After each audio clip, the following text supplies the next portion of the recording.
forgot to pull my mic down. All right, we are live. All righty, everybody, welcome in and welcome back to another episode of the Going the Distance podcast. I'm your host, Ryan Bennell, and alongside me is my co-host, Elijah Span. And today, we're joined by a special guest, James Danielson, a.k.a. JD here around GTD Sports. You might recognize some of his fantasy football content, or he is now a newly member of the Daily Skol. So be sure and go check out all of his content over on our website and at the Daily Skol. James, thank you for joining us today. How are you doing? I'm doing good, guys. Thanks for having me. It's good to be back. It's been a while. I'm trying to remember the last time I was here. Yeah, it was definitely, I think playoffs. I was about to say, maybe like around the end of playoffs. Yeah, it was something NFL related, I know. That sounds about right, actually. Yeah. Well, now we're here today with James. We're gonna be talking about a lot of NFL stuff after the draft right now. Mostly our draft reactions, as you can tell by the title of the episode, and also a little bit of fantasy football implications, as that is JD's forte. And after that, JD's probably going to dip out, and Elijah and I are going to cover some NBA playoffs, this second round series, which are heating up for the most part, and some of the games going on right now. And last but not least, we got a absolutely stacked UFC card this weekend. So Elijah and I will be covering the big fights in the main event, as well as some of our bets for the weekend. And of course, love it or loathe it to end things. But before we get into any of the nitty gritty, let's open up with some highlight and low light. James, as you're our guest, you know how this goes. I'll already hand this off to you. What's your highlight? Well, my highlight is probably the monthly numbers came out for the Daily Skol on, I guess it would have been Monday. And I was actually the top writer for the month. Hey! For that. So that was pretty cool. Nice. I had the most views and clicks and all that good stuff on the algorithm. If you want to, that's awesome. Yeah. To get technical, yeah, it's pretty cool. I guess I just got to keep plugging away. So yeah, that's my highlight. Yeah. How many digits? Oh, they didn't tell me that, but I'm pretty sure I could find out if I asked somebody. Yeah, they don't give me any of that information, but I can actually. I have access to all of that, so I can look, and if you want, I can report back. Hey, regardless, number one is number one. Yeah, no, it was pretty cool. I know my first article, I had over 1,200 clicks and views within like 24 hours, so that was pretty cool. It's pretty good. That is definitely pretty solid. Yeah, nice. Yeah, it was pretty neat. So it's cool to know that I got a little bit of support behind me. Nice. Yeah, how about you guys? All right, you want to go ahead and give us your low light too? Oh, yeah. Well, the weather up here in Minnesota has been garbage, but I think we're finally taking a corner. It feels like winter has lasted way too long. It actually got above 50 degrees today for the first time. So I think we're making the corner, but the weather has been garbage. So that is the low light, even though I think we're almost out of the woods. See, that's so weird because for us here in Texas, we're like getting to the point where we're almost in the hundreds. Yeah, you're hot already. Yeah, I don't know. Today was 85 today. I was going to say today and like yesterday was kind of cold yesterday. There's been a little bit of funky weather. 60s. Yeah, it's been storming a lot. There's also okay. Was it bright for you today? Just unnecessarily bright. I know it's super off topic, but like when I went outside, I was like, I don't know. Honestly, it was cloudy like for the Truman most part Show. of the day. Like in the beginning of the day. I don't know. I didn't notice it. I guess I didn't pay attention enough. But all right, Elijah, what do you got for us? I'm hot in baseball right now. I got back-to-back weeks of like 6 units or more. Primarily baseball. It would be higher if I could just stay out of betting basketball. So that's nice. I haven't had back-to-back weeks like that since football season. Are NBA playoffs not treating you well? No, dude. I'm bad with basketball spreads.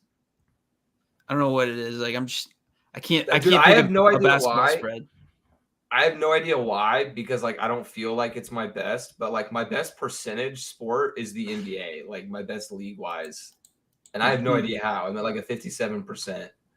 So I don't get it, but I'm okay with it. That would be completely. I'm hitting most of my baseball bets. I also went like undefeated on my Nerfies and Yerfies, so that felt good.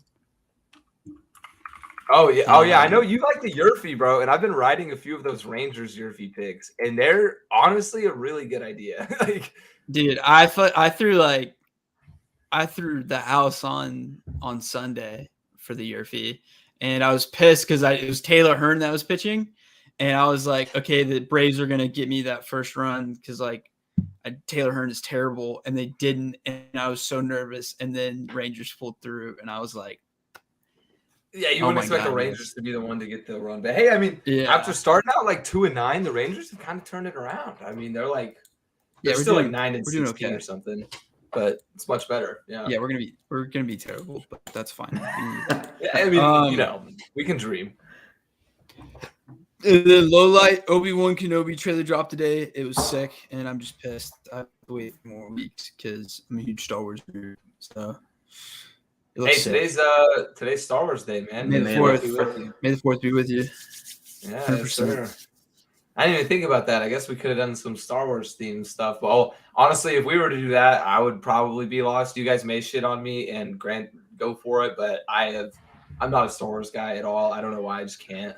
Yeah, don't feel bad because I'm the same way. Yeah, I'm not alone. Yeah, usually I get so much shit for that. I've tried so many times to get into it, and I just can't. Anytime I watch it, I fall asleep. I don't know why. All right. Elijah's just sad, Elijah. Yeah, it's fun. No, I mean I respect it though. Like I get why it has such like a cult following and everything, but yeah, whatever. That's a conversation for a different day. Yeah. So my highlight is I have one sports related, one non-sports related. I got two short ones. So my sports related one is last week was probably my best sports betting week of all time, mostly because of the NFL draft. And I know JD me and him were texting back and forth during it. And I got so lucky on a few, bro. Like I hit Kayvon Thibodeau to the Giants for plus 750. I hit Drake London and Garrett Wilson like in draft order for wide receivers for like plus 800. I got lucky. So I think I was up like 25 units total this weekend. So pretty solid. I didn't do that well. Did you end up in the profit or down after the draft? No, I was down, but that's okay. It is what it is. It's fine. It wasn't a fun time. Yeah, I was going to say, it wasn't any like crippling debt amount of money. Right. Yeah. The Sharks aren't going to be coming for me. So yeah, exactly. And then my other highlight is non-sports related. I am graduating college on Saturday. So this is, I guess, the last episode of the podcast where one of us, Elijah, is still in school. So we're going to be grown men after this, Welcome to adulthood. Yeah.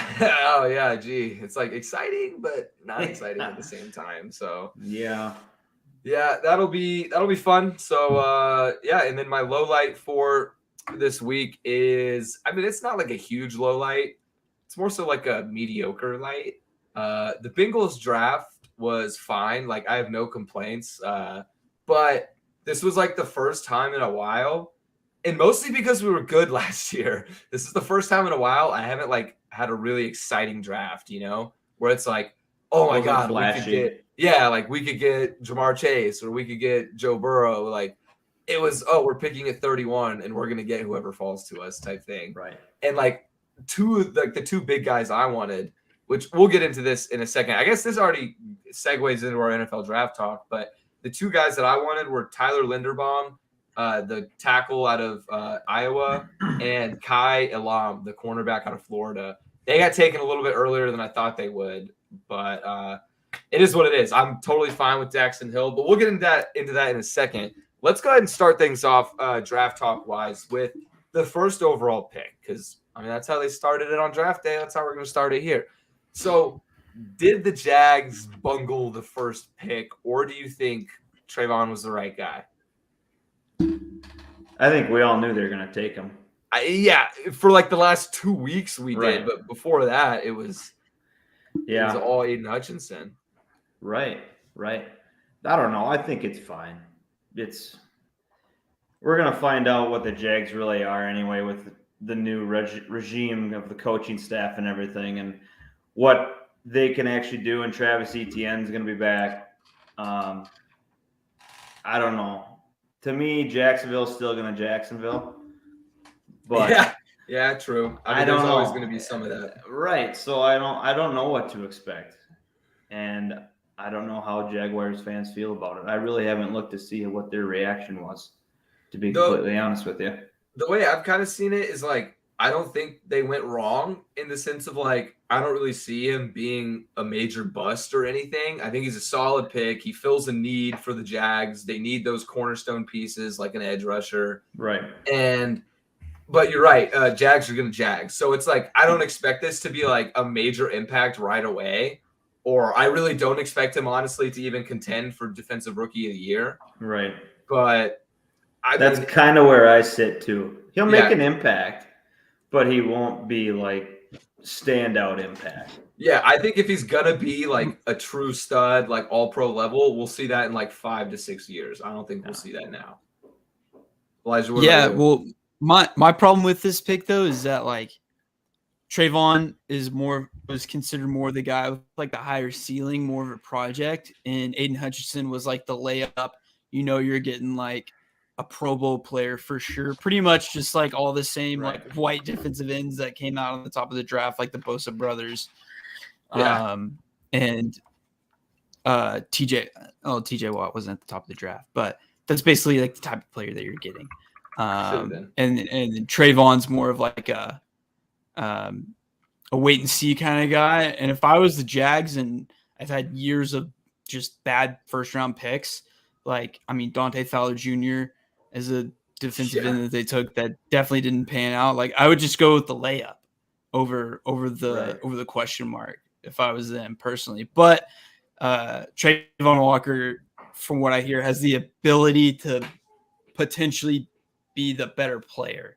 Is why they went with him. So they chose upside over floor. I mean, I agree in the sense that I would have gone with a layup in Aiden Hutchinson, especially just because of how like drastic the Jags have been. They should take as little risk as possible. But I am excited to see Aiden Hutchinson and Dan Campbell play together. I really think Hutchinson is going to have a great career in Detroit, which he has an immediate I don't say impact. about many players. Yeah, you don't say that many players are going to have a great career in Detroit. And he ties into my teams that are NFL losses, like for the draft, like winners and losers. Aiden Hutchinson absolutely changes the NFC North on defense. It's he's going to have an immediate impact for the Lions. Yeah, no, I think so too. I really do see him, like Elijah said, becoming one of those Bosa type players that's just dominant, dude. I forgot what podcast it was, bro. But and I don't want to dive into it. I just want to make fun of it kind of because like somebody was like, it was a take that was basically saying that these white defensive ends have to have like a sense of like racism to them, like the Bosa brothers, bro. Because the Bosa brothers have gotten in trouble for some shit. And so somebody was like, they were in like the draft combine room. They heard like Hutchinson say like something. They're like, oh, that's him. That's the one. Get him, grab him. But I just thought that was kind of funny, but just because of the history of as of late. But anyway, moving on. First round overall, from first pick to just whole first round. We'll get into our specific winners and losers after this, but if you had to go with your number one team, who is your overall winner from day one? Or I mean, I guess the whole draft, but like the first round is obviously the most important, so. Yeah. No, I kind of side with the Lions. I think they had a fantastic draft overall, period, actually. Mm-hmm. They did really well. They addressed their needs, and they got, arguably the best defensive end or edge rusher in the draft in Hutchinson. So I would actually probably say the Detroit Lions, as much as that pains me as a Vikings fan, but it is what it is. I mean, that's part of it. Elijah, what were you? Yeah, I'd also have to say Lions. Like consensus around like a lot of the experts is the Jets, but personally, I love the Lions because first off, like we're talking about Aiden Hutchinson, most likely going to be a stud, and he actually wants to play for the Lions, which is that is true, virtually unheard of. And I think Jameson Williams is going to be a stud, and I think it's a good place for him to go to the Lions because the Lions aren't expected to win now, so he doesn't have to perform right away, and he can probably take more time to rehab that ACL, which I think is going to be long term. And most importantly, it's what they didn't do in not drafting a quarterback in this class. They said, no, we're going to wait and see, pretty much saying that we'll probably be a top 5 pick in the draft with Jared Goff at the helm, and we can just pick if CJ Stroud or Bryce Young or whoever's going to blow up next year, like we can just get them next year because this QB draft class just wasn't it. It was terrible. Yeah, I think it's an interesting point. You're right. It is kind of like a backhanded win for the Lions to not draft a quarterback because, I mean, they got Goff one more year on contract, right? It's just one more year left. So. Yeah, so, I mean, why not ride with him for this next season, especially because – the quarterbacks were a snooze fest. Next year is way more talented at that position. But I know the consensus is the Jets, Elijah, but I just can't go with anything other than the Jets. I do love the Lions first round. Like I'm not disagreeing with anything you guys just said. I just think, though, the Jets, man, I mean, Sauce Gardner at 4, Garrett Wilson at 10. And then the real kicker was when they traded back up to 26 to draft Jermaine Johnson, who I cannot believe fell down to 26. And I also can't believe that like a few teams like the Cowboys right above them passed up on him. Right. I think that surprised everybody.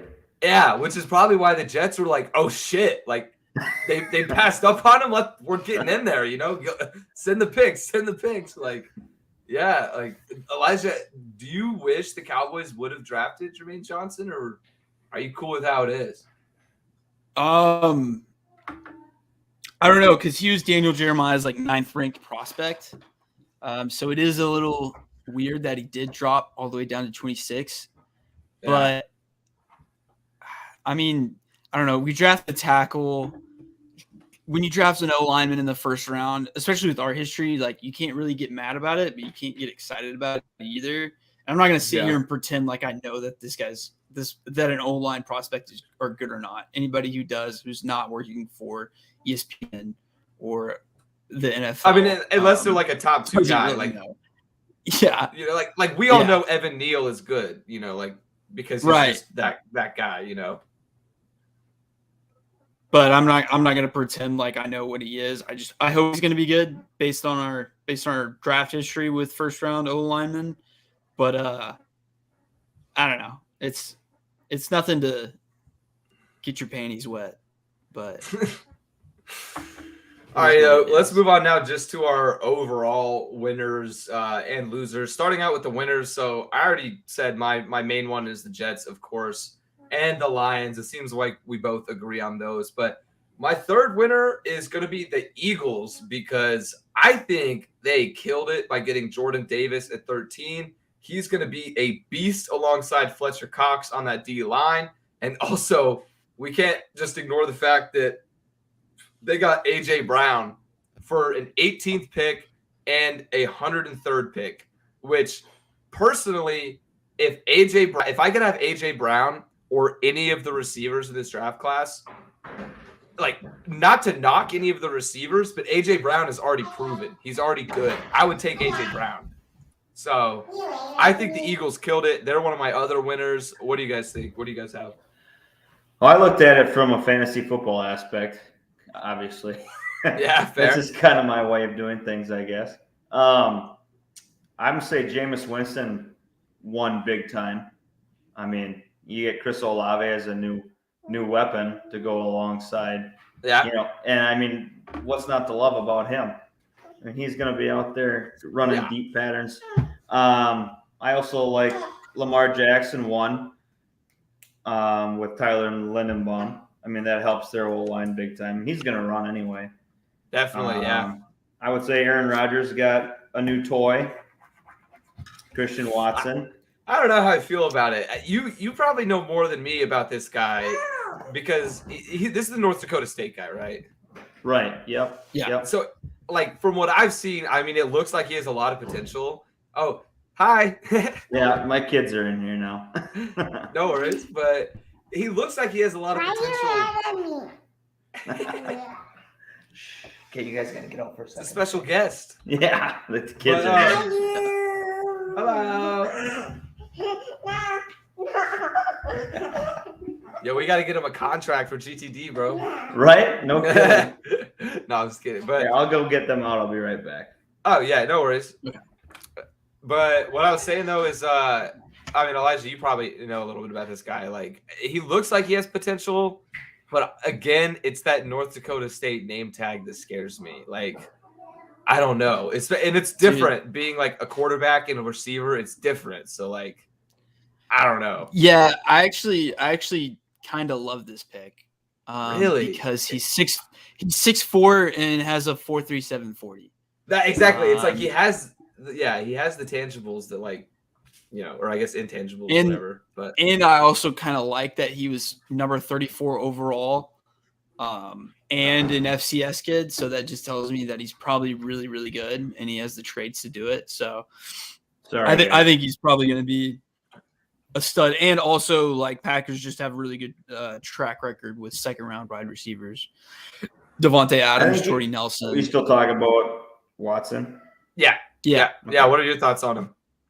I think he's a project. Lazard is definitely the wide receiver one still, but Yeah. Definitely. if he's gonna come into his own, who better to be a quarterback than Aaron Rodgers? You know what I mean? For him to learn and grow from. So I think it'll be fine. I think that, and Patrick Mahomes with Sky Moore, who I'm bitter about because I wanted him to be a Viking.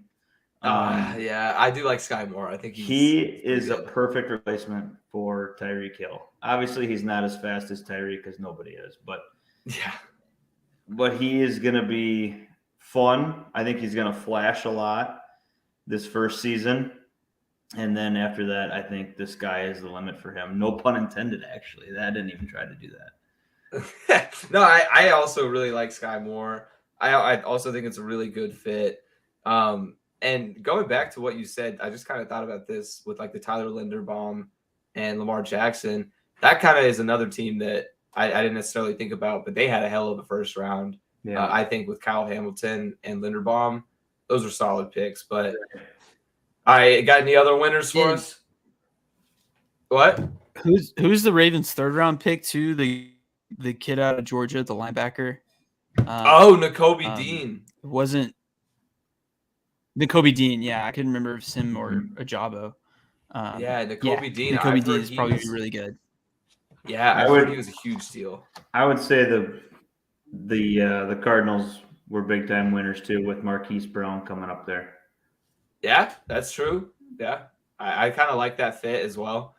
It'll be interesting. He's kind of just, I don't know. I've never really been a big Hollywood Brown fan. He's progressively gotten better every year. That is true. He has. His fantasy value is always just what turns me off. He's so questionable sometimes. And now with Hopkins out for 6 games, he'll be the wide receiver one. Yeah, dude, I forgot about that shit. Elijah, what do you got though for your winners? I also got Ravens for the same reasons, Jets for the obvious reasons that you were talking about too. But I'm gonna go a little bit outside of the box with my other one and say the University of Georgia is a huge winner of this year's draft. With all the defensive players that went in, all the guys that got drafted. I mean, it's kind of for 2 reasons. One, it cements their defense as one of the best college football defenses of all time, probably top 3. And then it also definitely helps with their recruiting. So UGA, huge winner in this draft. Yeah, and the scary part of that is, I mean, you're right. It definitely helps their recruiting, which just, I don't want this to happen, but I mean, we talked about this a few episodes ago, I think, Elijah, that like Georgia is on the verge of becoming like a dynasty-like team. And if their recruiting becomes like blue chip, you know, up there like Alabama and Ohio State, then that's scary. I mean, they already have great recruiting, don't get me wrong, but if they start being like top 3 recruiting class every year, then, you know, fuck the rest of the country. It's going to be Georgia, Alabama every year. Like, if they start getting the top QB prospects like Bama and Ohio State, then watch out. They're going to be here for a while. All righty, and then moving on to some of our losers from the draft. Starting out, I know you guys like the NDSU pick, but it makes me a little nervous. I know that's second round, so first round I'll focus more. Packers is one of my losers. I just think they should have gone with a first round receiver. I know there wasn't necessarily a lot of value down where they were picking at like 22, I think. Most of the top guys were already gone. But it may have even been nice to see them trade one of their first round picks to move up and snag one of those guys. I know Aaron Rodgers would have liked to see it, but they got decent talent. You know, they addressed some defensive needs. Like, it's not like the guys they picked were bad. It's just, for me, it's crazy that they haven't drafted a first round receiver since like 2006. That's just absurd, especially after trading Devontae Adams. So, and then another one of my losers is, I'm sorry, Elijah, but it's the Cowboys. I think Tyler Smith was a snooze of a pick. I don't even think he was the best offensive lineman available at the time. I mean, who knows, though? You're right. Like, they have a great track record with offensive line picks in the first round, so I can't argue it too much. I just think if I was the Cowboys, I would have 100% taken Jermaine Johnson to replace Randy Gregory on the D-line. But that's just me. And then this one is in the middle of a winner and loser for me because I feel like it should be a loser, but it's a question mark, is the Patriots, because they drafted, what's his name? Cole Strange. Cole Strange. Yeah, Cole Strange. The guard out of Chattanooga, bro. And the Rams were targeting him at like pick 104. So this is kind of wild. It was kind of out there. But the reason they're a question mark for me is because if anybody would make this pick work, it's Bill Belichick. So I was just going to say that. Yeah. You kind of have to trust Uncle Bill on this one. Exactly. It's like he knows more than I do. Like right? I don't know enough. So it was just weird. Kind of wild. I'm going to go with the Pats as my biggest loser because I think this draft may have given more credibility to the idea that Bill Belichick can't draft. He's had some pretty questionable drafts since Brady left, and just looking at some of the guys and where they came from and where they were picked this year, it's just a lot of confusion. Like, I don't know. There's some schools where I was like, what even is this? Like, did somebody call in a favor to? Yeah, well, I know Chattanooga, but there's I understand what you're saying. FCS schools, D2, where I was just like, dude, I know you love your D2 guys, but come on. Yeah, it's almost like he's digging too far for those diamonds in the rough sometimes. Mm-hmm. Yeah, you're right. I was about to say, like, I agree with what you're saying, Elijah, but it's going to be so funny when, like, Cole Strange turns out to be a 10-time All-Pro, like, legendary lineman, right. Like, who fucking knows, dude? I'm not going to judge him as a player just on terms of draft value and where he was kind of supposed to go, where he was picked. So that's kind of more of where I'm coming from on that. All right, JD, who you got for your losers? Well, I did it a little differently. I didn't just go by first round. I kind of did it as a whole. Go for it, yeah. It's kind of funny, but I took the NFC North quarterbacks and the NFC East quarterbacks because of Aiden Hutchinson and Kayvon Thibodeau. They're going to have to face them twice a year. I like that. Year. That sucks for them. And Rashad Penny on a fantasy look because of Kenneth Walker. Which I think was a great pick for Seattle. It is, because Pete Carroll loves a two-headed monster in the backfield. And from what I understand, it might be the end of Chris Carson. So, and it would have been Penny and solely Penny, but Kenneth Walker came in. So that kind of hurts Penny's value. Yeah, you're texting kind of the way I look at it. Yeah, you were texting me about that. I remember, like, before the draft, like, you called it. Like, you said that they would probably take a running back. So, and I also agree that, Pete Carroll can't survive without two running backs. And also Rashad Penny is not a workhorse quarterback. No, he's not a chance. So no. There's two things that Pete Carroll loves, and that's chewing bubblegum and two running backs on his team. And that's a fact. And screaming at refs on the sideline. Right. And then Michael Carter, his fantasy value, that pretty much shot out the window when, Breece Hall got drafted. So, yeah, I don't know. That sucks from a fantasy football aspect. But it just kind of seems like that's the way of the NFL now. It's, running back by committee, unless you have Derrick Henry, Joe Mixon, Austin Eckler, Alvin Kamara. It's once you get past 5 or 6 running backs, you're in a committee. And that is kind of changes. Terrifying for fantasy. It is. It sucks. Yeah, and we were talking about that too. Like Michael Carter went from a solid RB2 this year to a borderline flex play. Right. With Breece Hall.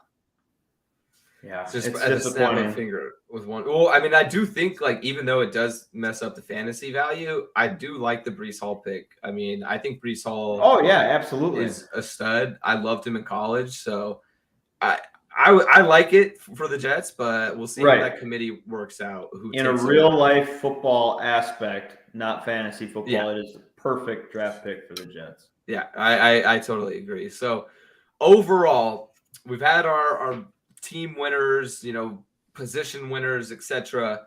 But if you had to say your favorite draft pick or picks, who would they be? I'll go ahead and start off. My favorite probably, and this is a little bit random and a little weird because they're a division rival of mine, but I think Kyle Hamilton at 14 to Baltimore Ravens was a phenomenal pick for them. He kind of fell a little bit lower than I thought he would. Elijah, you had the under bet, right? On his draft position? 11.5. Yeah, I thought that was going to hit too. So I think this is definitely some value for them at 14. I really like the pick. It's not like a super crazy sleeper pick or anything. I just really liked it for them. Kind of bummed though as a Bengals fan that they drafted well, but it is what it is. So what do you guys got? Go ahead, Elijah. Jameson Williams, like I said, Christian Watson again too, just because he's 6'4" and runs a sub 4.4. Like I think Aaron Rodgers, I think he's gonna pan out, and Aaron Rodgers is gonna like him a lot. And then I know Pickett's not gonna be the greatest guy, but I do like Pickett to Pittsburgh because I kind of called it about 6 months ago.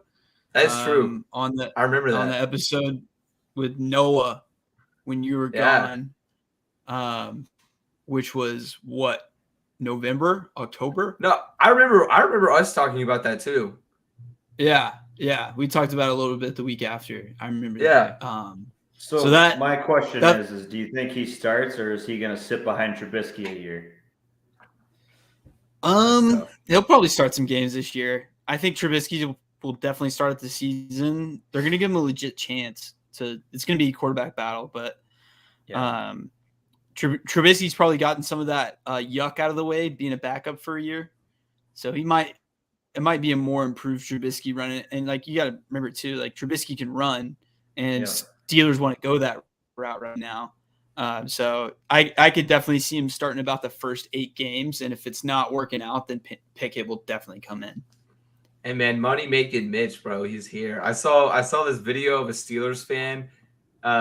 He had his hat on, and when they drafted Pickett, he screamed no, and threw his hat. He was like, we have money making Mitch. It was just bro, do you? We don't know that, but I just thought that was funny. All right, Elijah, what else do you got? Is that all your favorite picks? Yeah, that's it. See, that's a little ironic because I'll get into my bust in a second after JD gives us his favorite picks. Well, I love Sky Moore in Kansas City. I think it's a perfect fit. I really do. It's a good one. But honestly, my kind of dark horse pick, if I'm looking at, the fantasy outlook, because that's just the way I look at it, I absolutely love James Cook in Buffalo. I really do. That is true. I like that as well. They've pretty much given up on Zach Moss. And that's fine because he hasn't panned out to do anything. Yeah. And Singletary's been good. He was a lot better last year. But it's just so strange how close those two are in comparison as far as Cook and Singletary. I actually kind of dug a little bit and did a comp between the two. and their numbers are surprisingly like identical. Really? From Cook's career in Georgia and Singletary's career in Buffalo. So Cook played 46 games. Singletary played 45 games. Cook had 67 receptions. Singletary had 107. And I looked at it from a receiving aspect because that's what Cook is really good at. Like, that's what he's going to bring to the table for Buffalo, is he's going to catch the ball and run with it. He had 730 receiving yards. Singletary had 691. And then 6 touchdowns to 3. So he got him on that. And 10.9 yards per catch, where Singletary was only 6.5. So I think that there's a chance where they'll utilize him a little bit. He's not going to start because they're a Super Bowl ready team, and they're not going to screw that up by putting Singletary on the bench and bringing in Cook. Yeah. But they're definitely going to use him. And I think he's not a terrible late round draft pick in fantasy football drafts this coming year. I think, especially in Dynasty. I think I like him for Dynasty. Yeah, I would, because they probably, like, based on the way you kind of just talked about it, they probably expect him to just be like a new and improved version of Devin Singletary. Right. Because like it does seem like they like the way Singletary fits, and I do think he fits into that offense. It's just like he's not spectacular, you know. He kind of like does his job, but that's about it, you know. Right. And he's not flashy. Yeah. I actually really wanted Cook to go to the Vikings, but then I remembered y'all guys still have Madison under contract. But I wanted that brother duo backfield so bad. That would have been pretty cool, actually. That would have been. Has anything like that ever happened before? I mean, there's definitely brothers in the league, but like I don't know if they've been not on the same team. Yeah, the Pouncey brothers played together. Yeah, Pouncey brothers same position. They're assholes though. Yeah, like literally making up a running back committee, that would be insane. Yeah. 2 coaches. That would be pretty sweet. Team chemistry would be through the roof, you know? It'd be wild. Or like, so yeah, those are my 2. If the St. Browns panned out, like Equimonius and Amon-Ra were wide receiver in the same wide receiver room, that would be pretty cool. I love Amon-Ra St. Brown. I do love Amon-Ra. He's a big fantasy target for me next year. As he should be. All right, so before we get into fantasy a little bit down the road, who is your biggest future bust? So I'll go ahead and open it up because Elijah said it was one of his favorite picks. But for me, I think Kenny Pickett is a bust, and I don't want to say these stereotypical, oh, he has tiny hands. That's bullshit. Who really cares? I just genuinely don't. I just don't see him working out. It's just kind of one of those gut feelings. We've talked time and time again of how bad this quarterback draft class was. I think if he was in last year's draft class, he would have been a 3rd-round pick at best. So I don't really see him as a franchise guy that can just come in and take it over right away. I do expect him to compete with Mitch Trubisky for the job, but I don't know. I honestly... as a Bengals fan, I'm fine with it because I don't think it'll work out. But I think from a Steelers standpoint, they should have taken Malik Willis. But again, what do I know? He fell around fucking 3. So what do I know? Yeah. But yeah, I also love the Pickett pick. Not so much as the player, but because I called it. Okay, fair. Yeah. Anyway, fair. Yeah, my future bust. This one might come back to bite me in the ass, but I'm going with Derek Stingley Jr. I know he had like one of the greatest cornerback seasons of all time his freshman year, and then he was Stingley out all of 2020 and banged up for most of 2021. And we all remember the last cornerback that went number 3 overall, Jeff Okudah, was not good for the Lions. Yeah. So, yeah, I just don't feel very confident in the Texans going with a cornerback at number 3 overall with 2 years of injury history in college. I just don't see that working out very well. It could come back to bite me in the ass, though, because like I said, he was like one of the best cornerback seasons of all time, apparently, his freshman year. So I disagree in the sense that I do think Stingley is a great player. He's going to be successful, but I think you're right in the sense of like for Houston at that spot, it may have been a bit of a reach. But I don't know. I mean, I like Stingley overall, but at number 3, you're right. It is kind of tough to say like that's a guaranteed great pick. So, all right, JD, who do you got? To be honest with you, I'm pretty leery about my pick, but I'm gonna go with Drake London right now because I don't know what the hell Atlanta is doing with their quarterback situation, to be honest with you. Yeah, especially now they got Desmond Ridder. Yeah. So yeah, it really depends on that. His NFL comparison is literally Marcus Mariota. Yeah, it's just They showed that on the draft broadcast when he got picked. It was like comparison Marcus Mariota, and it's right. Like, and that's who he's behind right now. So yeah, I don't know. I just don't understand it.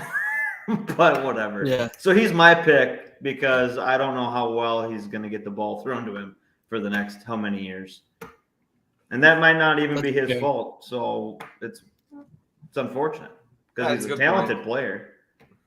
Yeah, it's a good point. Honestly, I definitely go ahead, Elijah. I think that Mariota can have kind of a little bit of redemption if he stays healthy. That's the big question. Yeah. It's funny that you say that. I hope he does too. It's funny that you say that his 1-to-1 comparison was Marcus Mariota because it's the same thing for AJ Brown and Treylon Burks. Dude, it literally is, bro. Treylon is like the direct replacement for AJ Brown. Yeah. And I really, really love Treylon Burks. He's another one of my rookie fantasy targets. Even though they got Robert Woods, who's definitely going to be king, I think Treylon might just slowly but surely over the course of the season. I just liked him in college. I think he's a great player. But alrighty, so let's get into some personal picks. I opened it up a little bit with my low light on the Bengals, but let's talk how our teams did. So Bengals, of course, they picked Daxton Hill at number 31, safety out of Michigan. And the reason I'm totally fine with this pick, not super excited, but I'm happy with it, is because he's very versatile. He is incredibly athletic, and he would be a great replacement if Jesse Bates decides to leave in free agency next season, even though he's currently under the franchise tag. And our second round pick was another DB, a cornerback out of Nebraska, Taylor Britt. I don't really know much about him. He seems fine. He seems pretty athletic and speedy, but he certainly addresses a need based on our Super Bowl performance with Eli Apple. So, and if Bates leaves, that just definitely helps out our secondary a lot more. So that's mostly it. I would have liked to have taken a lineman a little bit earlier than we did in the 4th round, but overall, I think the Bengals did fine. Elijah, how do you overall? I know we kind of talked about the Tyler Smith pick a little bit, but overall, how do you feel? I feel great about this draft, honestly. Yeah, like I said, like can't really be too mad about an O-line pick. It just seems like usually the smart thing to seems like a smart decision always to go O-line first round if you have holes there. And then I really like our second round draft pick, Sam Williams. He might be a little slept on because like dude had 12.5 sacks last year against SEC competition. Like that's not nothing. So that is pretty solid. I'm excited to see. Yeah, I'm excited to see how he's going to pan out. And also our 3rd round wide receiver, we picked Jalen Tolbert out of South Alabama. I think he's going to be a stud. I think he's going to be. He was the one. I think he's going to fit right in. He was the one thing, like when the Cowboys drafted him, I was kind of like, what the fuck? Where did this come from? Like South Alabama? I don't really know much about him. So like, but it seems like everybody liked it. You know, when I was kind of like, what the fuck is this? All I saw was positive reactions. So, dude, I love him for 2 reasons. One, because Cowboys can draft 3rd round wide receivers pretty well. Terrence Williams, Michael Gallup are 2 recent guys, just off the top of my head. And I think Patrick Creighton was also a 3rd round guy. I can't remember. It was a long time ago.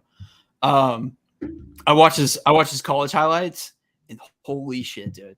Like catching underthrown balls left and right, diving catches. I mean, kid's a stud. Well, shit. I mean, you definitely a receiver wasn't a bad idea after losing a few guys, but. All right, JD, how'd good old Skol do for you? I liked it. Our fan base is pretty divided about it, I would have to say, if you haven't seen anything on the internet. But I think they addressed the defense, and that was what needed to be done. Lewis Cine out of Georgia in the 1st round. He's an absolute monster. He's a lot like Harrison Smith. He's going to come up and punch you in the mouth, but he can also cover the field, catch the ball. But he is an absolute beast on the field. He hits hard. If you want to see some crazy hits, look up some of his highlights. And they kept going in round 2 with Andrew Booth out of Clemson. I think that was a great pick. Yeah, I do too. That's probably the steal for us for my aspect of it. I agree. He's awesome. Oh, my daughter just came in. Hold on 1 second. No worries. I like the guard pick at Ingram. He'll help out eventually. And hold on, honey. And Brian Asamoah out of the linebacker. Say hi, Demi. Where's Asamoah out of? Oklahoma. Okay, yeah, I was about to say he sounds familiar. Yeah, I remember hearing about him in Big 12 play. He's got great length as far as covering the whole field. And he's really good at, pass deflections. He's a lot like Eric Kendricks, actually. She's crazy. I love it. She just wants to say hi. Overall, though, I am 100% fine with it. They addressed the defense, and that's what needed to be fixed for the most part. Yeah, it seemed like a lot of like Vikings fans were originally upset based on like them trading down in the draft, which is understandable because it's a lot less exciting. Right. But I think they definitely recovered, and I mean, I think they drafted well. Like you can't go wrong with the guy out of Georgia. Cena is a beast. Right. You can't go. I think and Booth is a steal. Yeah. Clemson, he's a stud too. So yeah, I 100% agree with you. Yeah, I think it was a totally. I would say it was definitely a top half draft, like one of the better drafts, maybe. Yeah, I thought the whole NFC North did good actually, except for the Bears, because they just don't want to help Justin Fields at all, apparently. Yeah. But what do you do? Yeah, we'll see about that. So I have to get going though, guys, because I gotta help get her to bed. All right, yeah, no worries, Okay. man. We really appreciate you joining us. Yeah, Be sure sorry I gotta cut it short. Yeah, no worries, man. Just before you go, everybody be sure to go check out all of JD's content over at gtdsports.com, all of his fantasy football blogs, as well as his articles on the Daily Skull. You guys can keep up with all of that, and his Twitter account at snag1025. James, thank you for joining us. Always a blast talking football with you. Thanks, Hopefully guys. we'll see you soon. Absolutely. Appreciate it. Thank you. Yeah, have a good one. Thanks for coming on. All right. Oh, dude, his kids are so cute. That was so funny. That was hilarious. Yeah. Yeah, she was just like, hi. She really wanted to say hi. Should we skip the trades? We kind of talked about the AJ. Yeah, we did talk Brown. about the AJ Brown. We already talked about Hollywood Brown to the We Cardinals. talked about a little bit. Hollywood. Yeah, let's get into this Ryan Tannehill shit. Tannehill stuff. Yeah. Yeah. I want to talk about this really bad. So let's do it. All right. So for those that haven't seen, Ryan Tannehill in a recent press conference was asked, about Malik Willis being drafted in the 3rd round to the Titans, about his job security, yada, yada. And one question was brought up about mentoring him and kind of training him, grooming him. And Ryan Tannehill said, it's not my job to mentor him. And there's been a lot of controversy in sports media because some people are saying, damn right, yes, it is. Like, you're the veteran, this is take your responsibility. And then other people are like, well, fucking, I wouldn't want this guy coming and try and take my job. Like, why would I want to teach him anything? So there's definitely points to be made on both sides. But I know Elijah and I both disagree on this one. So that's why we're a little bit excited to get into this. And personally, I'll go ahead and open this up. So personally, I think Tannehill is being a little bit of a diva in the sense of I agree that I think it is his job. I think it is his role to be the mentor. He's the veteran in the locker room. He was once that rookie that needed guidance and he was given guidance. So why should he just turn his shoulder to the new guy? He started right away. He's okay. Tannehill Well, did. fair enough, I guess. Fair enough. In But Miami. he was a backup for a few years. Like half a season. Well, he was hurt in Miami's last year and a half. and then he backed up Mariota for half a season until he took over. Okay, yeah. Well, either way, my point stands that I think it is his job. I just disagree with his statements. Okay, so I'm 100% on Ryan Tannehill's side. It's not his job. And honestly, too, I don't understand why he's getting shit on so hard for saying this, because countless quarterbacks have said it's not their job to mentor. And it's not the quarterback's job. It's not the vet's job to do that. It's the I don't remember the coaching last staff's time job. though. I don't remember the last time though, like somebody said that like publicly necessarily. Big Ben said it about Mason Rudolph. Tom Brady said it essentially about every single backup quarterback that's been drafted before him. Brett Favre said it about Rodgers. Rodgers said it about Love. But Rodgers literally was, supported by Favre. Like, well, he literally. Brett Favre was a dick to him initially. He treated him like even shit though, at like, the beginning. But even then, he's still he didn't definitely mentor him. He just learned from him. And Okay, Tannehill also fair, said that. Yeah, Tannehill also said if he learns from me, that's great. Like, he didn't say I hope he sucks. He just said it's not my job to do that, which he's right. It's not his job. It's the coaching staff's job. Like, Pat Mahomes isn't fucking awesome because he was a backup to Alex Smith for a year. He's awesome because he sat for a year learning under Andy Reid. Like, okay, so I guess that's where there's a little bit of a disconnect, because I mean, I agree in the sense that, like, it's not necessarily his job to coach him, but it is his job to, like, help him learn underneath him. So maybe mentoring, like, mentorship is kind of a weird word for it. So I think also the reason Tannehill's been catching a lot of shit for it is because of the way he said it. It was a little bit of his attitude, just kind of like how blunt he was about it. It's not my job. Like, basically, like, he didn't want to answer the question. Definitely made it seem like he was kind of pissed off that they drafted Willis, and he was just complaining about it in a sense. So if he were to answer and say, like, I'm not necessarily a mentor, that's on the coaching staff, but, like, in practice and training camp, we're going to be working together, like, if I'll teach him whatever he wants to know type thing. Like, that would have been perfect. That would have been totally fine.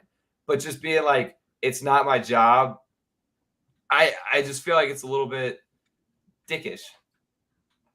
Yeah, I think he's totally in the right for saying this. I also think that the mentor narrative for quarterbacks is a little bit overblown.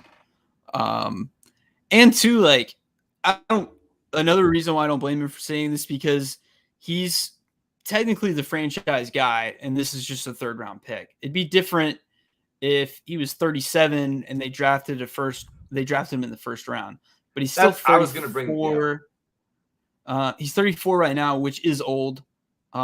He played like shit in the playoff game, but again, Malik Willis got passed up by multiple teams who needed a quarterback. The Lions passed on him multiple times. The Seahawks passed on him multiple times. Those are both two very quarterback needy teams. Yeah. And he was the second quarterback taken, and he didn't get drafted until the 86th pick. That's fucking wild. Taken. He was the third. So yeah. Does Desmond Ridder get taken before him? Yeah, like 4 picks before him, I think. At like 82. Okay. Yes. So very close. I think the Malik Willis height is just completely, like, I don't think it's there. I don't see him. Like, it's not. And the Titans also haven't said, like, he's our future. They just drafted him. Well, see, coming into the draft, I would have told you that Malik Willis was, like, the only quarterback. I did say this. I thought he was the only quarterback that would have a successful NFL career in this class. But now I'm questioning everything I fucking said about that, because what happened on draft night, like, that was wild. And I don't know, like, with the mentor program, like you're saying, personally, I kind of like that idea of, the quarterback that's soon to be on his way out, the new guy, the young gun that can one day take over. I kind of like the idea of having that mentor and having that role, but I do get it because Tannehill isn't, like, about to retire. It would be different if Tannehill was, like, retiring in 2 years. Then it would make more sense to be like that mentor type character. So that is where I do see it, because, yeah, you say he's a franchise guy, but I don't know if he's he's getting really a paid like franchise it. guy. You're right, he Paid is, like but it, Lee. I don't think the Titans are necessarily super confident about him. I mean, a lot of Titans fans wanted to draft a quarterback. A lot of them wanted Desmond Ridder, like Zach and Noah. I mean, he's still a top half starter in the league, I guess. I mean, I would probably want to draft a quarterback too, but again, like I said, like this is a 3rd round pick we're talking about. So like, you know how many 3rd round picks haven't panned out at the quarterback position? Like for every Russell Wilson, there's 100 more Garrett Graysons. Yeah. Well, I mean, we'll see. I mean, I don't expect anything like majorly bad to come out of this, or like anything like, like a crazy Cinderella story like out of this relationship. I'm mostly just curious to see how the Titans use Malik Willis, or if they use him at all. Personally, I would like to see him start. I don't think it's going to happen because, like you said, Tannehill's probably a top half quarterback. He's pretty close on the border, but he's definitely more of a stats darling than he is a good quarterback. Yeah, he's just he doesn't really pass the eye test, but every time you check the efficiency ratings, he's near the top of the list, which is kind of wild. Yeah, I mean, he gets shit done. Yeah, like he's a great game manager. So, and especially like for their offense where they can rely so heavily on the run game, like he's a good fit. So it's another aspect. It'll be interesting to see how Malik Willis would fit in, adding to that run game. That would be because he can run. That'd be fun to watch. So just another threat. Even when they drop back, defenses still have to kind of keep a spy on him. But all righty, we were going to talk a little bit about some fantasy outlook, some fantasy impact with JD, but he had to run. So we'll skip a little bit of tidbits. We had a couple questions for him, but we have our own picks as well. So what are some fantasy rookies to look out for next year? Next year? I mean, yeah, this coming year, this coming season. Okay, this coming year. I was like, what? Like, I don't know. Well, I mean, it's still no technically idea. next year. I don't know. No, new league year started with free agency. So okay, I guess. So this year. You want to get technical on it. Dude, I have no idea, honestly. Probably most of the 1st round receivers are going to be fantasy relevant like they have been the past couple years.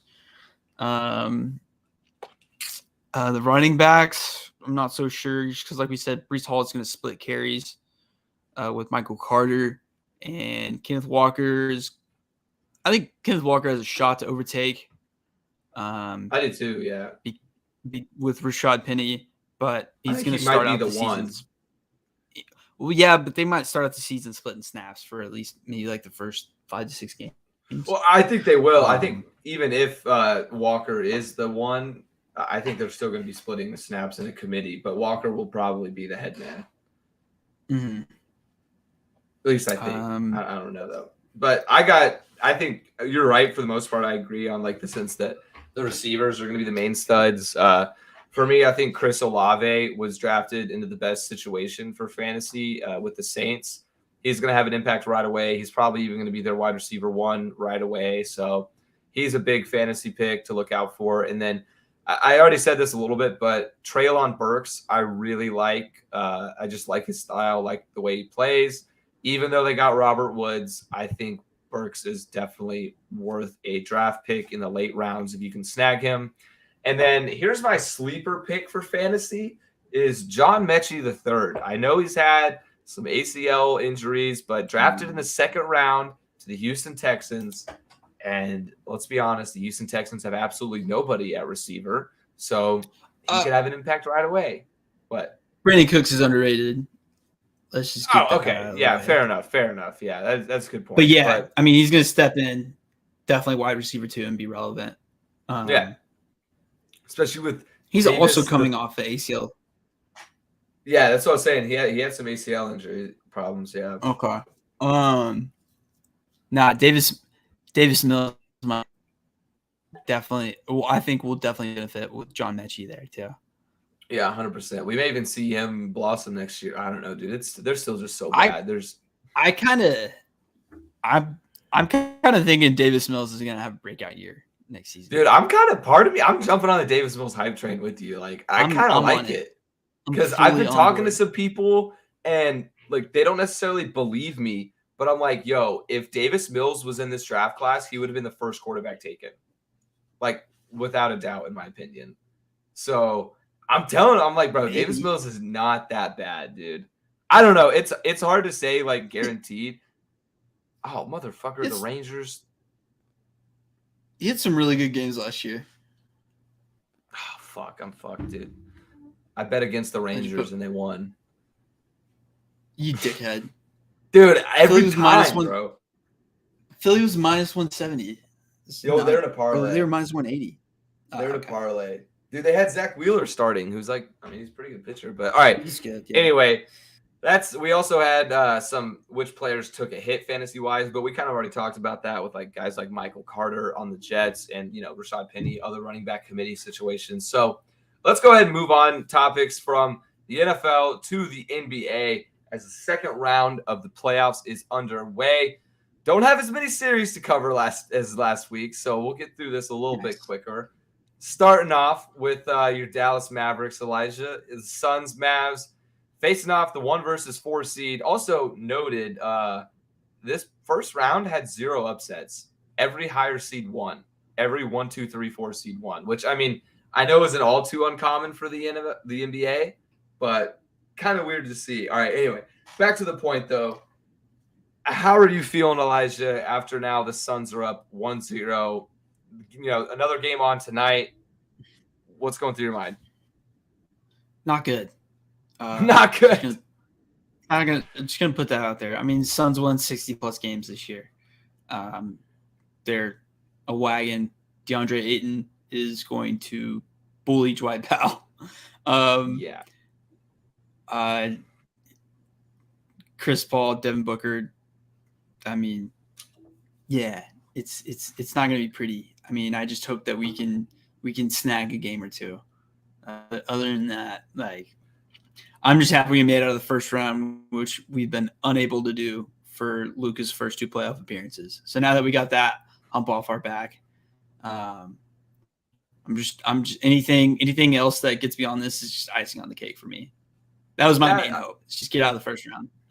That's a fair point. I mean, yeah, it is cool to see Luka win his first playoff series. I mean, I kind of, as a non-Mavs fan, I do agree that I kind of think that the hope is grim right now, especially after losing that series opener in Phoenix.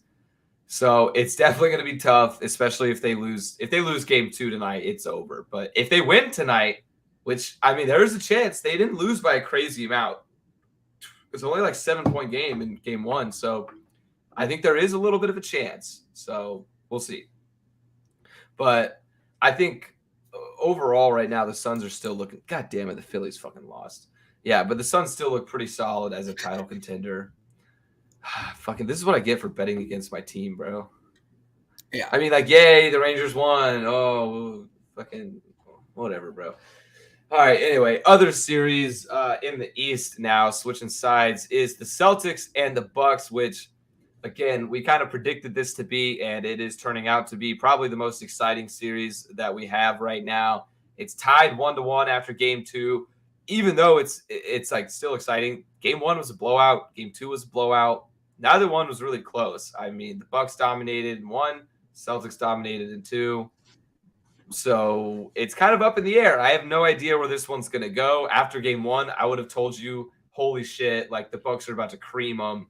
Celtics couldn't handle Giannis, but I mean, the Bucks did not do very well against the Celtics defense in game 2. So how are you feeling about it?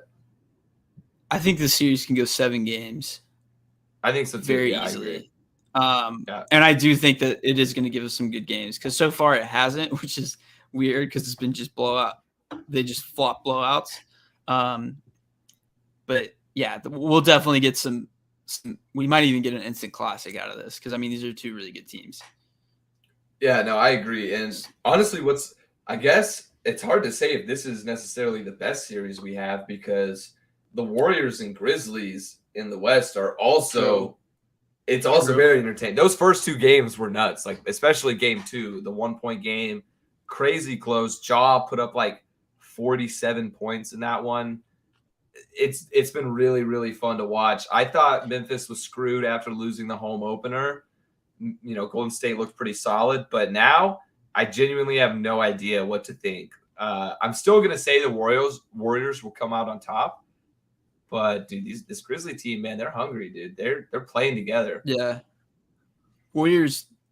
I'm still definitely on the Warriors side, but yeah, maybe I was wrong. Maybe we were wrong about Bucks Celtics being the best because so far this series has actually delivered on some good games. Yeah, you're right. It's produced the best games. Yeah. Yeah. I just still think that part of me went with Celtics Bucks initially because we don't know how it's gonna end up.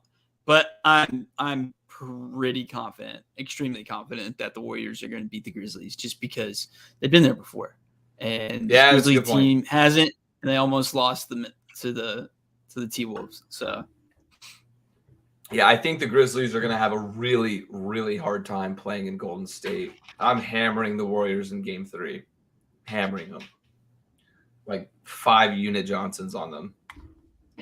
Actually, I don't know about that. That's kind of scary, but alrighty. And then last but not least of our series left, we got the Miami Heat and the Philadelphia 76ers. The Heat looked absolutely dominant. Also, I'm repping, because Game 2 was tonight. Got my Tyler Hero jersey on. Also, 6th man of the year, official now. So hell yeah. You called it. Anyway, that was like my one prediction at the beginning of the season that I got right.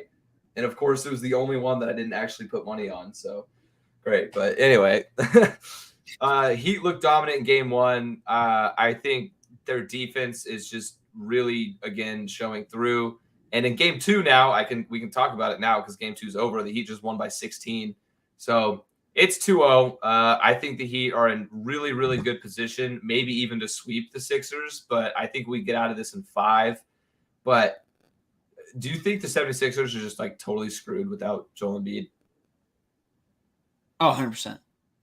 Yeah, I agree. Yeah. It's like I don't want to root for injuries, but when I saw Joel Embiid was out indefinitely, I was like that's big. That's fucking huge. Yeah, So, you're going to the Eastern Conference Finals. Yeah, exactly. So, well, I don't know, man. I'm gonna knock on wood. Yeah, you never know. Yeah, I mean, if I were you, but the Heat are good, and yeah, they're slept on. So I think we can officially say that the Heat have been disrespected this year. Thank you, bro. I feel like we've been overlooked as a 1 seed. Like everybody's talking about the Celtics. Oh, Bucks, easily. Yeah, it's like, bro, like we're literally we were the best in the regular season, which I know it doesn't count as much, but like that deserves some credit. It has less to do with, I think, because the East race on top was so tight. Like, how many games separated you from even the 3 seeds? Like, what, 3.5? I think it was like 2.5 or 3. Yeah. Yeah, that's not that much for just even the 3 seed. So I think that probably has a little bit to do with it. You're right. Yeah, you're right. It was very, very close. But yeah, I would say that the Heat disrespect is officially unwarranted. All right, yeah, that's for the music to my ears, man. It's music to my ears. Yeah, I'm really hoping though that I don't know. What? Go ahead. I was about to say they might just choke in the Eastern Conference Finals, and then everyone goes back to calling them frauds. So see that that's gonna happen too. Even like especially. Oh yeah. If it's not a series to 7, then they're definitely gonna say we choked and stuff. So. Yeah, even if it's 6, they'd say he they're frauds. We were right all along. Yeah, it's gonna be so worst 1 seed in history, all of that shit. So, dude, I want a championship so fucking bad, bro. Especially after losing the Super Bowl, dude. I'm craving it.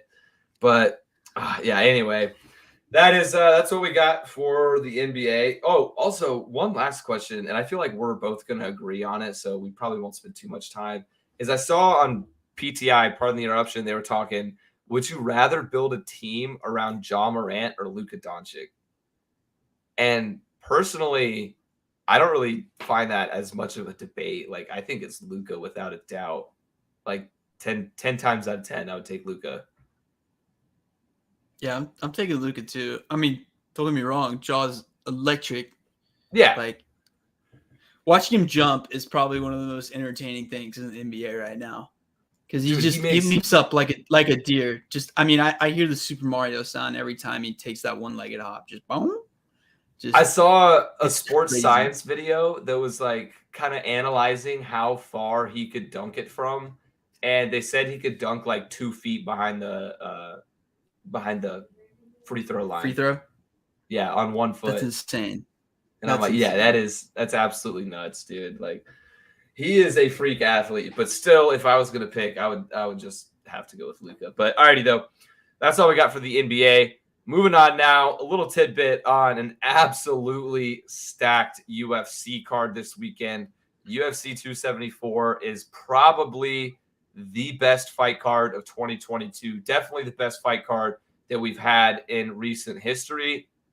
There are 5 noteworthy fights. Literally every fight on the main card is a noteworthy fight. And I am so excited to watch these. I'm going to start from the bottom up. And again, these are all recognizable names. You got Donald Cowboy Cerrone fighting Joe Lauzon. You got Ray Shogun fighting Olivier St. Prix. You got Michael Chandler fighting Tony Ferguson. You got Thug Rose, our podcast favorite. Elijah and I are both big fans, of course, fighting Carla Esparza. And then in the main event, the title fight for lightweight, the most entertaining division in the UFC, is Charles Oliveira and Justin Gaethje. What are you most excited about for this? Because I don't even know where to start. This is just, oh my God, I can't wait for this, bro. I mean, there's just so many good fights. Like Gaethje versus Oliveira, though. I mean, that's the main event for a reason, dude. Yeah. Like, that's a crazy fight. Oliveira definitely gained a lot more respect for me as being a legit champion after he kicked Poirier's ass. Like, that wasn't even close. And then Gaethje's coming off probably the fight of 2021 with him and Chandler. Yeah, dude, that fight with Chandler was a slugfest, bro. It was great. As most of Gaethje's fights are, yeah. Yeah. So, I mean, personally, I want Gaethje. I just like watching him a little bit more. He's just really he's just so entertaining. Yeah, that's definitely my fight. And then, of course, I love Thug Rose. Don't need to go any further than that. And Chandler versus Tony Ferguson, like that's going to be a fight, dude. It's I am brawl. If Chandler loses this one though, like I think he is going to lose basically all of his credibility for the UFC. He is. He's a very big favorite. Fighter. Yeah, he's a -360 favorite, which sounds kind of wild considering Tony Ferguson is a UFC legend. But Tony Ferguson is 36, and he's beat the fuck up. And Michael Chandler is one of the most electric fighters in the in the UFC right now. So, but I totally agree Go ahead. What was Ferguson's? It was either his last fight or his second to last fight, where he just got the shit knocked out of him. Who was it? Let me see. I think it might have been. I think it was Gaethje. He's lost his last 3 fights to Gaethje in 2020, Charles Oliveira in 2020, and Dariush in 2021. Okay, it was Gaethje. Oh yeah, it was. I was thinking of where he Gaethje was the one. Yeah, where he got knocked out. Yeah, where he was. Oh, he looked like shit. Like he had a black eye in the second round. Yeah, he's old, which is kind of one of the themes of this fight, I guess, because. You got Cowboy, who's like 36 or 37, I think. Joe Lauzon is also really old. Shogun is crazy. Shogun and Olivier St. Prix are like 39 years old. These motherfuckers are way too old to be doing this still. They need to just retire after this. And then, yeah, Ferguson, he's really old. But I totally agree, though, with what you're saying about the Oliveira and Gaethje fight. Like, yeah, of course, it's the main event for a reason. But what I'm really excited for is I'm a little bit torn, like as a fan, because I love Gaethje because of how electric he is, how entertaining he is to watch, his knockout power. Plus, he's funny in his interviews. And then Charles Oliveira, though, I just have so much respect for him. Like he's been in the UFC for 10 years. He finally got his chance. Finally, he took it, and he made it happen. He won the fight. Not only did he win the belt, he defended the belt against Dustin Poirier, who everybody, including me, thought was going to dominate him, and he fucking beat him. So it's like I don't even know who to root for because, yeah, I like both guys, but I will tell you the betting odds has Gaethje at a plus 150 favorite, which is very enticing for me. I love it. He's a plus 150 favorite? No, plus 150. Gaethje is the underdog. Okay, you said favorite for a second. I was like, what? Oh, my bad. My bad. Yeah. What's the odds on Oliveira? Minus Oliveira, 130? he's minus 170. Yeah, I like plus 150 sounds way better. It's a lot more value, I think. Yeah, because it should be a good fight because the thing is, if it goes to the ground, Oliveira is definitely going to win with that Brazilian jiu-jitsu. But, if this is a stand-up, stand and bang, then Gaethje's probably going to knock his ass out, dude. Yeah. All it takes is one clean punch. Gaethje would have been the champion of this division if it wasn't for a guy named Khabib Nurmagomedov. And if it wasn't for the fact that he stepped into that fight on like 6 weeks' notice, which nobody else would have done other than Gaethje because he's crazy. Mm-hmm. But yeah, I'm very excited for it. Also, of course, I'm excited to see if Cowboy has still got it. Like I said, he's like 38 now, 37 something.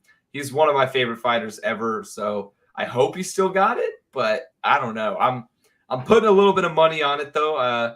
My favorite bets, I got Gaethje, like I said, plus 150. That's my lock. I really like the value there, and I think he wins. Even though Oliveira has beaten guys like Poirier, Michael Chandler, Ferguson as of late, I think Gaethje is he's hungry. He wants the belt. This is his time. So, and then my other bet, nothing crazy, but I'm going with a 2-leg parlay for Thug Rose at minus 210 and Cowboy Cerrone at minus 175. Joe Lauzon is just not a great fighter. Even if Cowboy doesn't have it, I think he's better than Lauzon. So he should win that one. And Thug Rose, because it's Thug Rose, baby. You can't bet against Thug Rose, bro. Like, come on. Sure. So, alrighty though, that's all we got about UFC. Elijah, you got anything else to add about the fight night? No, I think that's about it. All right, let's hit some love it or loathe it. I'll go ahead and I'll give you this first batch real quick, and then I'll take the second one. So starting off, the Cincinnati Reds are so bad that they have a 3-19 record so far. Also, they're currently losing by 7, so that's about to be 3-20. Holy shit! I thought they were up last time I checked. Yeah, that's not anymore. I loathe that for the city of Cincinnati because they're in shambles with the Reds because they were like a 500 team last year and they sold every decent player they had except for Joey Votto, who's also terrible this year so far. He's sub 200 batting average. Yikes. So yeah, that's like I think I heard they were on pace for being 40 and 120. God. Yeah, no, 20 and 140. God damn, bro. Dude, yeah, that's got to be like one of the worst MLB teams ever. That might have to be the worst, I think. Yeah. So probably won't be like that, but they're definitely going to lose 100 games. Dude, part of me wants to start betting on Cincinnati until they win a game because they've lost like 15 in a row. They've got to win eventually. I mean, I don't know. Just bet on him when Hunter Green's pitching. Yeah, he's pretty good. Yeah, he's pretty cold. Yeah.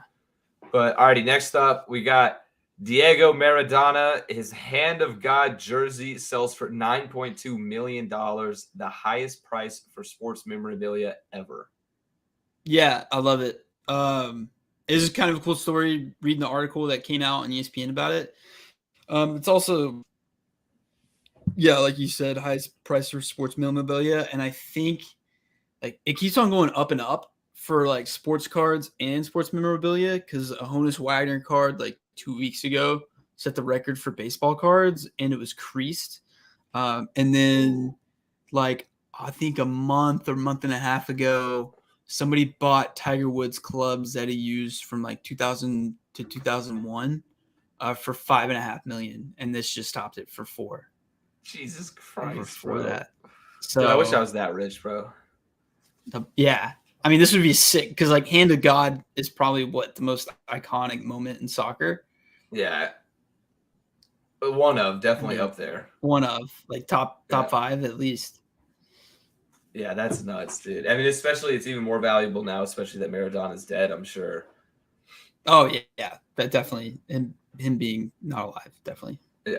Increase the Upset. value. So all right, next up, we got the Ohio State athletic director proposes that college football leaves the NCAA and aligns under the college football playoff. That's interesting. Yeah, it's crazy because like more and more people are saying this. Like Dabo said something along the lines of that, and I'm like pretty confident that he wasn't the only coach to say this, but he's definitely the most prominent coach to say that. And now Ohio State, top 3 program in the country, the AD says this, so I think this might gain some very real traction. Dude, I'm not opposed to it, honestly. It would be interesting to see that because the NCAA is on some bullshit. Yeah, so it might end. It might just bring all the Power 5 together in the group of 5 in one league. I don't know. I'm not sure how it's going to work out. Yeah, that'd be kind of fun. Or just maybe the Power 5. I don't even know. Maybe just have like 2 separate leagues, bro. The NCAA and then the CFP. Like that'd be a whole new world. But honestly, who fucking knows with the way college football's been changing with NIL and everything. Yeah, I wouldn't put it past them. So yeah. All right, next up, we got the Seattle Seahawks and Tampa Bay Buccaneers are set to play the first ever NFL game in Germany at Bayern Munich's Allianz Stadium. Yeah, that's super cool. That's really excuse me. Oh my god. That's really all I have to say about that. And that just I don't know. Apparently football is decently big in Germany. Yeah, I've heard that as well. They have American football leagues there. Yeah. I remember a couple of years ago, there's like a 6'4", 4'3" guy that got drafted by the Vikings in like the 6th or 7th round, but he didn't do anything. But he's German, so that was cool. TCU has a guy on their team right now that's from Germany. He was a quarterback. Now he's a tight end. He's like 6'8". He's huge. Okay. I like that. Oh yeah, I remember talking about that guy. Yeah. Honig is his name. But yeah, all right. You go ahead and feed these to me. Okay. Man City chokes aggregate lead to Real Madrid today, losing 3-1, making aggregate scores 6-5. Dude, this I don't even know whether to love it or loathe it, but this is like one of the all-time classic Champions League series ever, bro. Like the first leg was absolutely insane. 4-3. It was just a slugfest of goals. It was so fun to watch. It was back and forth. You never knew who was going to end out on top, but Man City did. And then I didn't necessarily get to watch all the game until extra time. I got to watch extra time. But, Man City took the lead in the 73rd minute, and that's where you're like, okay, well, that's probably it. C'est la vie, Real Madrid, because Man City is just so defensively sound. And then, dude, fucking 90th minute goal, 95th minute goal. It's like, no way, bro. Like, what is going on? It goes to extra time.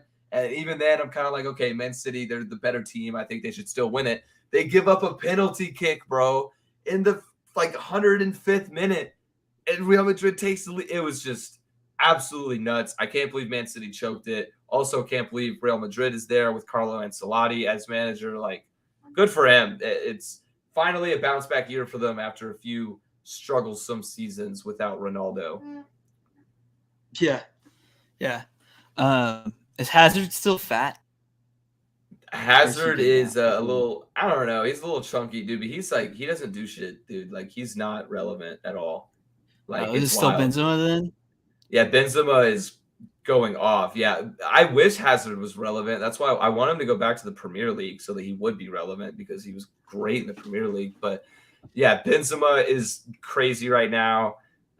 It's Vinicius Jr., their youngster, is playing out of his mind. So yeah, overall they're playing well. Okay. Cole Beasley is dropping a rap album May 13th. Oh my god, dude. I also don't know how to feel about this one because like I loathe it in the sense that like this shit's gonna be garbage and it's just cringy that he's doing it. But I also love it because it's gonna be fucking cringy and we're gonna be able to make fun of it and laugh at it because why is Cole Beasley dropping a rap album? Like what the that's the weirdest thing I've heard today. Currently unemployed right now. I do have True.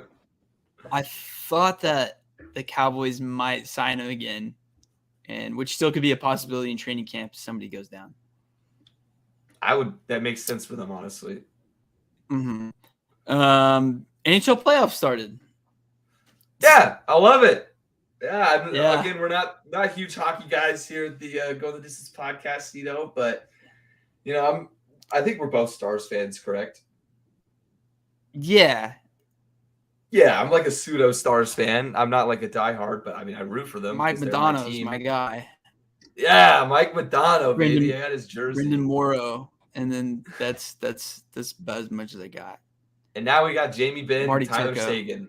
That's all I know is Jamie Benn, and then I knew Kudobin, but he's gone. But anyway, yeah, I love it. NHL playoffs is really the only time that I watch hockey on the TV. So, looking forward to my like yearly fix of hockey. Yeah, Maple Leafs or Rangers, just because their jerseys are sick. It's basically all I got right now. NBA insiders predict Rockets will go with Chet Holmgren with #1 pick. Yeah, I love it. I think Chet has gotten a lot of slack because of his frame, his size, his physicality. But I think Chet Holmgren is everything that Kristaps Porzingis wishes he was. I think he's going to be fantastic. I think he'll provide excellent rebounding for the Rockets right away. He's a great fit. Well, not necessarily a great fit, but a great addition to the Jalen Green pick last year. They got their guard. Now they got their big man. So they're a project team right now. And Chet is not a project player. He just needs to get NBA ready. He needs to get a little bigger. He has to, and he will. Yeah, he's good. That's weight. Yeah. Oh, so you flipped on Chet now. Before you were thinking he wasn't going to be any good. Now you do.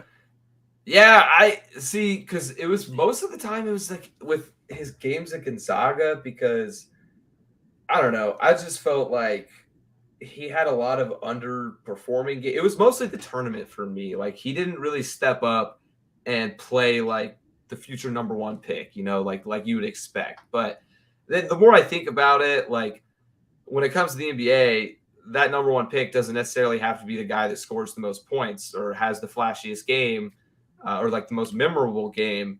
But I mean, Chet puts up crazy rebounding numbers and, he has the shooting capability for his size. And it's just, I don't know. I think he'll be, do I think he should absolutely be the #1 pick? That's a different question, but I like the Rockets taking Chet. I think he's a good pick for them. Okay. And the first ever Formula One Miami Grand Prix takes place this Sunday. I absolutely love it. I am so fucking excited for this, even though, sadly I can't be there because tickets are like an astronomical $2,000. This is a huge event for American sports and Formula One. It's been gaining so much popularity since the Netflix series Drive to Survive took off. But yeah, now we have the Miami Grand Prix, which is going to be here for the next decade. We have the Las Vegas Grand Prix coming in 2023. So now the United States is the only country other than Italy with multiple Grand Prix in the circuit or in the calendar year. So fuck yeah, dude. Let's get more Americans into Formula One. This is going to be sick. It's the first time they've ever driven on this track. It's also on the streets of Miami, going like right next to Hard Rock Stadium. It's going to be a sweet circuit. I'm excited. There's going to be a bunch of crashes too because nobody's ever driven it. So it's going to be nuts. Huh. All right. All right. That is all we got. Apologies for JD having to bug out a little bit early on the NFL stuff, but we got most of our main core stuff we wanted to cover. So yeah, we'll be back next week on Wednesday, live on YouTube, Twitch, Twitter, and everything again with episode 86.